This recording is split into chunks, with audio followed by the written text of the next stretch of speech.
নিম্নচাপ অতিবৃষ্টির জেরে রাজ্যে একাধিক নদীতে জল বাড়ছে। সেই সঙ্গে পাঞ্চেত ডিভিসি থেকে জল ছাড়ার কারণে পূর্ব মেদিনীপুর জেলার পাঁশকুড়া ময়নার পাশ দিয়ে বয়ে চলা কংসাবতী নদীতে বিপদ সীমার উপর দিয়ে বইছে জল। নদী তীরবর্তী গ্রামগুলির মানুষজনেদের মধ্যে আতঙ্ক বাড়ছে। গতকালই সেচ দপ্তরের আধিকারিকরা বৈঠক করেন আর কংসাবতী নদীর তীরবর্তী এলাকা পরিদর্শন করেন। গত কয়েকদিন আগে জলের তোড়ে ভেঙে যায় পাঁশকুড়ার ডোমঘাটের বাঁশের সেতু। সেই এলাকায় নৌকার মাধ্যমে পারাপারের কাজ চলছিল। নদীতে জল বিপদসীমার উপর দিয়ে বইতে শুরু করায় নিরাপত্তার জন্য নৌকা চলাচল বন্ধ করে দেওয়া হয়। কিছু কিছু এলাকায় বেশ কয়েকটি বাড়ি ফের নদীর গ্রাসে গিয়েছে। তবে প্রশাসনিক দিক থেকে সব রকম প্রস্তুতি নেওয়া হয়েছে বলে জানান পাঁশকুড়া পঞ্চায়েত সমিতির সহ সভাপতি।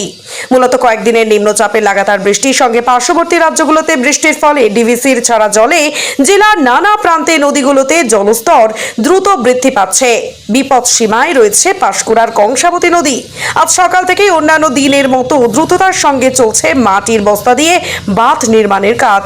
সব মিলিয়ে পূর্বতম বন্যা পরিস্থিতি যাতে সৃষ্টি না হয় সেদিকে নজর রেখে জরুরি ভিত্তিতে বাঁধ নির্মাণের কাজ চলছে। কিছু ভেঙে যাওয়া ছোট সেতুগুলোকেও মেরামত করা হয়েছে প্রশাসনের পক্ষ থেকে।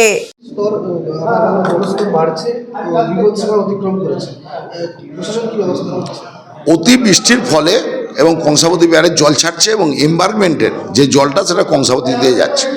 ডেঞ্জার লেভেল ক্রস করেছে, এখন অতি ডেঞ্জার লেভেল ক্রস করেনি। প্রশাসন একদম অ্যাক্টিভ ভূমিকায় আছে। গতকাল থেকেই পাঁশকুড়া ব্লকে প্রত্যেকটা গ্রাম পঞ্চায়েতে এবং ইরিগেশন দপ্তরে আমরা 24 ঘন্টার জন্য কন্ট্রোল রুম খুলেছি। ইরিগেশন দপ্তর আগাম সতর্কভাবে মাটির বস্তা নিয়ে বিভিন্ন জায়গায় ছোট ছোট করে দায়িত্ব দিয়ে বিভিন্ন এজেন্সিকে দায়িত্ব দেওয়া আছে। আমরা যারা জনপ্রতিনিধি আমরাও 24 ঘন্টা বাঁধের উপরে লক্ষ্য রেখেছি, কারণ আমাদেরকে এই অতি বৃষ্টি প্রাকৃতিক দুর্যোগের কাছে কংসাবতী গত বছর ভেঙে বন্যা হয়েছিল, যাতে না আবার নতুন করে পাঁশকুড়া এলাকা প্লাবিত হয় বা কোন এলাকায় প্লাবিত হয় তার দিকে ইরিগেশন দপ্তর, ব্লক প্রশাসন, জেলা প্রশাসক এবং আমরা যারা জনপ্রতিনিধি সবাই আমরা লক্ষ্য রেখেছি যাতে কংসাবতীর বাঁধ না হয়।